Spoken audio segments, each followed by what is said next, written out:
থাকো। নিরাপত্তায় আপোষ না করে যত কম দফায় সম্ভব ভোট হোক, দাবি বিরোধী দলনেতা শুভেন্দু অধিকারীর। আর অন্যদিকে ভোটের দফা নিয়ে তৃণমূলের কোনো চিন্তা নেই, বাংলার মানুষ তৃণমূলের সঙ্গে আছে, থাকবেও। মন্তব্য ফিরহাদ হাকিমের। আমরা চাই কম দফাতে ভোট হোক, যত কম মিনিমাম দফাতে, কিন্তু নিরাপত্তায় কোনো সমঝোতা না করে। আমরা চাই না কোচবিহারে ভোট দিয়ে সকালবেলা 3 দিন পরে মালদাতে ভোট দিয়ে, তার 3 দিন পরে বারাসাতে এসে ভোট দিয়ে, তারপরে এসে ভবানীপুরে ভোট ছাড়ুক কালি তুলতে তুলতে। এই জিনিস চাই না।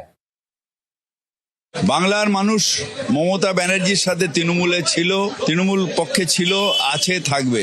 তার কারণ সারা বছর যে যোগাযোগ সেটা বাংলার মানুষের সাথে তৃণমূল কংগ্রেসের আছে। পাড়ায় পাড়ায় যে সংগঠন সেটা তৃণমূল কংগ্রেসের আছে।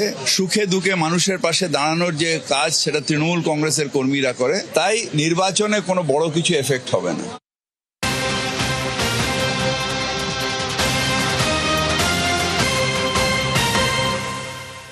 আর এবার যে খবর আপনাদের দেব, ভাতা বাড়লো পুরোহিত মুয়াজ্জেমদের।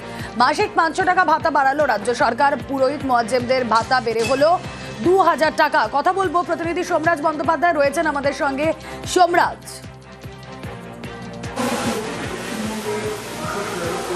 হ্যাঁ দেখো, রাজ্যের পুরোহিত এবং মুয়াজ্জেমরা এতদিন মাসিক 1500 টাকা করে ভাতা পেতেন। তাদের 500 টাকা ভাতা বাড়ানোর সিদ্ধান্ত রাজ্য সরকার নিল। মুখ্যমন্ত্রী মমতা বন্দ্যোপাধ্যায় কিছুক্ষণ আগেই সোশ্যাল সাইটে পোস্ট করে মুয়াজ্জেম এবং পুরোহিতদের ভাতা বাড়ানোর ঘোষণা করেছেন। ঠিক রাজ্যে বিধানসভা ভোটে নির্ঘণ্ট যখন আজ প্রকাশ হবে, তার আগেই মুখ্যমন্ত্রী মমতা বন্দ্যোপাধ্যায় ঘোষণা করে জানিয়ে দিলেন যে রাজ্যে পুরোহিত এবং মুয়াজ্জেমদের ভাতা আরও 500 টাকা করে বাড়ানোর সিদ্ধান্ত নেওয়া হয়েছে। অর্থাৎ মাসে 2000 টাকা করে তারা এবার থেকে ভাতা পাবেন। এই সিদ্ধান্ত রাজ্য সরকার নিয়েছে। পাশাপাশি যত সংখ্যক আবেদন পড়েছিল পুরোহিত এবং মুয়াজ্জেমদের তরফে এই ভাতার অধীনে অন্তর্ভুক্ত হওয়ার জন্য, তাদের সবার আবেদনকে ইতিমধ্যেই অনুমোদন দেওয়া হয়েছে।